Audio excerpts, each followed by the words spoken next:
For today's video nga mga mare, magsisimba kami ni baby and ayan na nga, get ready with us. At dahil maaga pa naman, ayan, exercise muna ang bebe at pagkatapos nga niya, naghanap nga ako ng maisusuot namin. Kailangan ko nang ipasuot kay baby itong mga dress na bigay sa kanya ng mga tita niya kasi nga baka mapagliit. Ang bilis pa naman lumaki ng mga bata ngayon. So ayan na nga ang mga dress ay talagang isusuot at sayang lang kung ito ay mapagliitan. At ayan na nga mga mare at si baby ay nakatulog na. So habang si baby ay tulog at ayan, uunahin ko muna ang sarili ko mga mare para mamaya ay siya na lang ang iintindihin. So ayan na nga, after ko nga makaligo ng mga 5 seconds. 5 seconds? Huy! So ayan na nga mga mare, isaasikasuhin ko na nga yung mga gamit na dadalhin namin ni baby. Favorite ko talaga itong bag na to kasi isang dukot lang.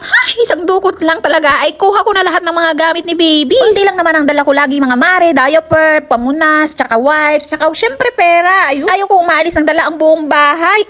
Buong bahay talaga. So ayan na nga mga mare, habang tulog pa si baby, isaasikasuhin ko nga muna itong mga hugasin. Ayaw kong umalis na maraming hugasin na naiiwan kasi nga ang langaw mga mare, ang langaw talaga namang nagliliparan. After ko nga dyan mga mare, sinasikaso ko na rin ang pagkain ni baby kasi kapapakainin ko muna siya bago kami pumunta ng simbahan. Ayan na nga mga mare at gigisingin ko na nga si baby at sobrang sarap ng tulog niya, gawa nga ng ang aga niyang magising. Pagkagising nga niya is kailangan kong buksan ang cocomelon. Huy, ang cocomelon talaga ay hindi pwedeng wala habang siya ay kumakain. Ayan na nga at papakainin ko muna siya. After nga niyang kumain mga mare, is ayan papaliguan na natin ang ating sirena. Huy, ang sirena talaga ay papaliguan na sa mainit na tubig. Huy, hindi naman mainit na tubig. Maligam-gam lang mga mare kasi nga ayan, ayaw ko siyang paliguan ng malamig. Gawa nga ng maaga pa and ayaw ko siyang magkasakit lagi ng sipon o bo pag pinaliguan ko ng malamig. Ang kagandahan lang sa batang to mga mare ay aba hindi yan naiyak pag pinapaliguan kahit simula pa nung baby siya, hindi talaga siya iyakin pag pinapaliguan mga mare. Pangarap siguro maging sirena ng batang to ay aba kahit sa dagat mga mare ay hindi ito natatakot. Pinaglalaroon talaga ang tubig dagat, tubig kung kahit saang tubig mas gustong-gusto na niya yung mga tumutulo o yung gumagalaw na tubig. So after nga niyang maligo mga mare is ayan, pinunasan ko na siya, inanuhan ko na pala siya sa towel niya para hindi siya lamigin at bibihisan ko na nga ang batang ito. Ito nga ang pinakamahirap na parte mga mare, ang bibihisan siya ay ayaw niya magbibihis, gusto yata ay maghubad lang. Huy! Ayaw niya mga mare na natatabunan yung mata niya pag dinadaan ko sa ulo yung mga damit niya. O ayan na nga, for mansanilya na tayo ay hindi mawawala sa routine niya yan, yung mansanilya. Naging katuwang ko na sa buhay ang mansanilya na yan simula nung bata siya ay aba talaga namang hanginin ang bituka ng batang ito at talagang napakaiyakin talaga simula nung baby siya. So ayan na nga mga mare at mimedyasan ko na si baby ay hindi pwedeng hindi magmemedyas pag aalis at talagang papasukin ng hangin ang tiyan ng batang ito. So ayan na nga mga mare at